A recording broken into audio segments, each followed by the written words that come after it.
Le soutien militaire à l'Ukraine a considérablement diminué la préparation au combat des forces armées européennes.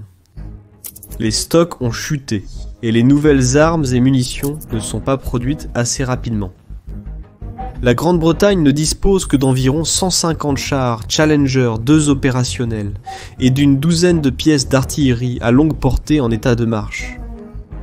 Pendant ce temps, la France a moins de 90 véhicules d'artillerie lourde prêts à se déplacer, ce qui est à peu près la même chose que ce que la Russie perd tous les quelques mois sur le champ de bataille.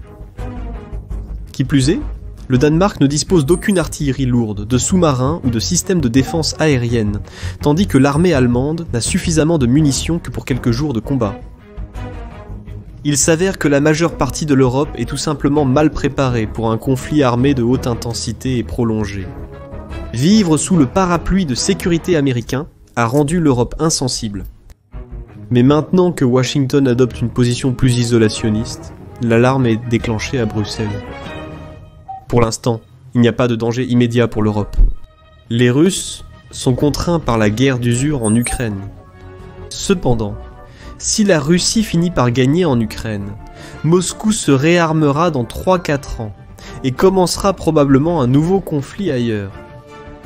Le président Poutine a toujours regretté la perte de l'Union soviétique, qui comprenait l'Ukraine et les nations baltes, mais aussi une grande partie de l'Europe de l'Est, dans sa sphère d'influence. Le postulat est clair, dans les années à venir, les Européens peuvent soit se mobiliser, soit commencer à apprendre le russe. Bien que maintenant, alors que la situation en Ukraine continue de se détériorer et que les élections américaines approchent, les législateurs de l'UE cherchent à mettre leurs industries de défense sur un pied de guerre. La présidente de la Commission européenne, Ursula von der Leyen, a conçu la toute première feuille de route de l'UE pour développer un complexe militaro-industriel. La législation permettrait de réapprovisionner et de réarmer les États membres tout en stimulant la production industrielle de défense européenne à long terme. Certaines parties de la politique proposée sont directement copiées du modèle américain, où les intérêts militaires, politiques et commerciaux sont fusionnés en un seul. En Amérique, les organismes gouvernementaux attribuent des contrats à des entreprises privées de défense pour produire du matériel militaire. Pour obtenir les meilleures affaires possibles, ces entreprises font du lobbying auprès des responsables politiques pour influencer les dépenses de défense et la politique de sécurité. Ils le font en répartissant les opérations de fabrication dans le plus grand nombre d'États possible. Cela crée des emplois et une croissance économique, ce qui maximise ensuite le nombre de législateurs enclins à soutenir les projets de défense, puisque chaque membre du Congrès voudra aider les entreprises qui créent des emplois dans leurs États d'origine. C'est une situation avantageuse pour tous les participants. L'industrie de la défense est unique cependant. C'est la seule industrie qui crée des produits conçus pour être détruits. Sans surprise, cela affecte la politique du pays.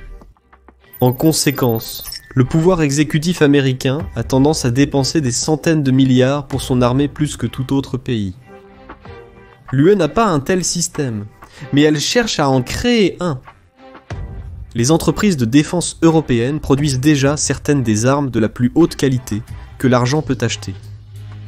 Les armements britanniques, italiens, français, allemands, espagnols et suédois sont tous au sommet dans leurs domaines respectifs. Cependant, les armes ne sont pas viables économiquement. Il y a des lacunes dans la capacité globale à produire des choses à temps et en volume. C'est une vulnérabilité fondamentale. Le conflit armé, surtout lorsqu'il est prolongé, concerne avant tout la logistique et les chaînes d'approvisionnement. Celui qui produit le plus d'armements et de munitions est susceptible de gagner la guerre. Plus n'est pas toujours mieux, mais parfois c'est tout.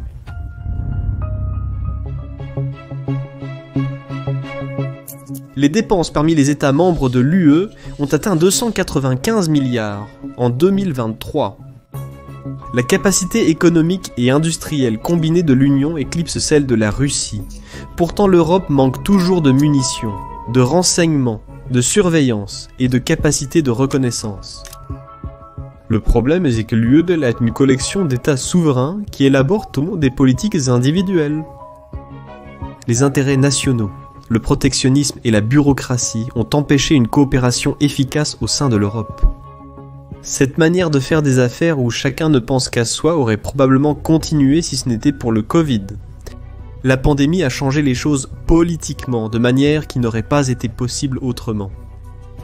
En prenant des mesures préventives strictes contre la propagation du Covid, et ce dans tous les 27 États membres de l'UE, la Commission européenne a exercé une autorité sans précédent.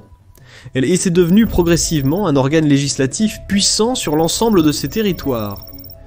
La Commission européenne n'a jamais été aussi puissante qu'elle l'est aujourd'hui. Cette réalité a complètement changé la façon dont fonctionne la machine européenne. Maintenant, la Commission européenne veut bouleverser la manière dont l'Union finance et vend des armes en introduisant de nouveaux mécanismes pour rationaliser la politique de défense.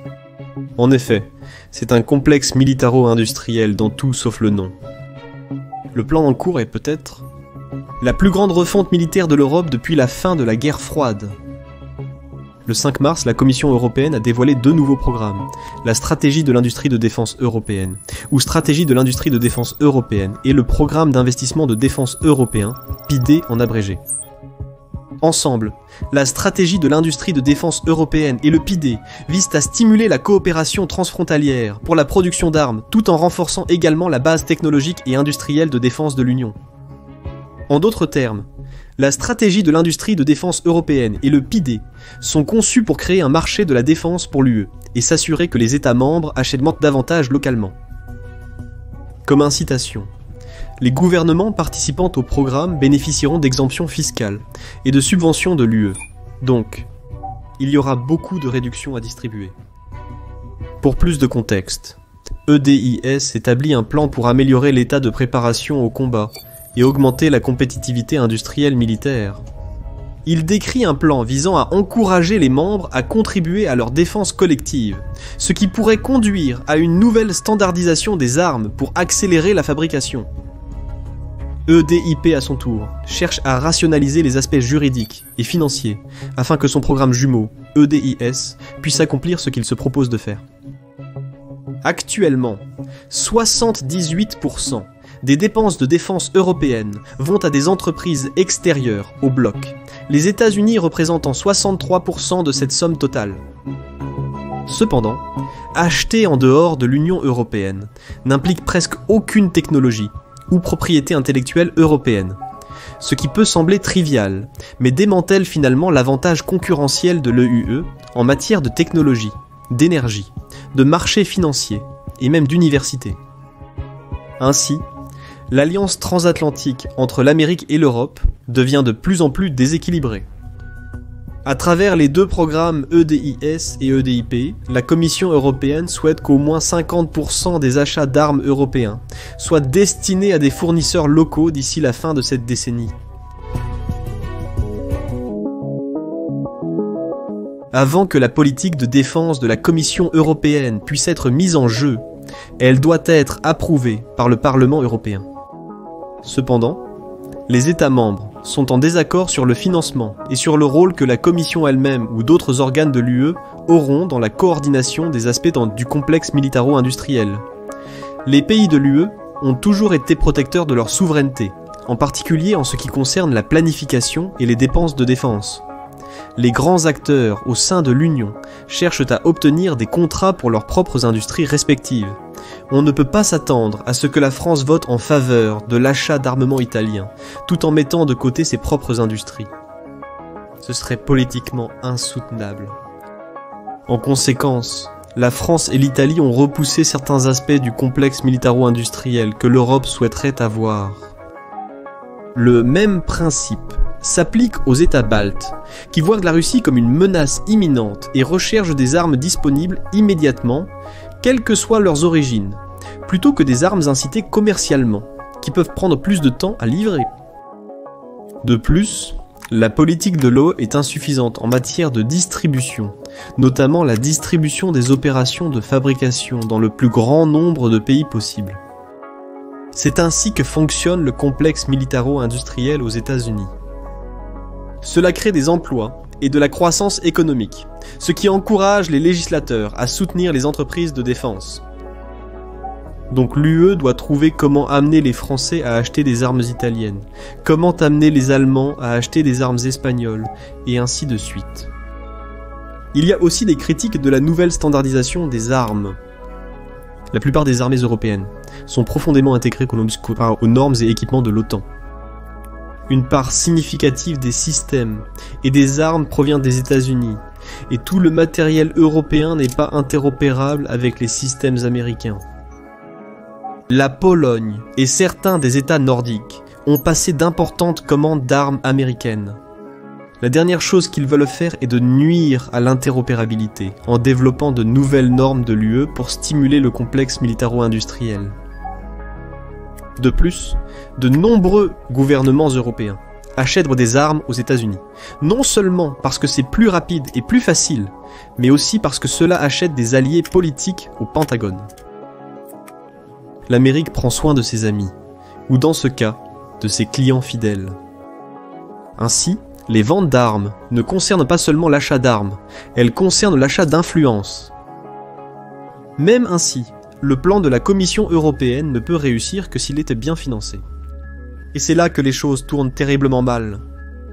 Il y a un désaccord sur qui va payer la facture.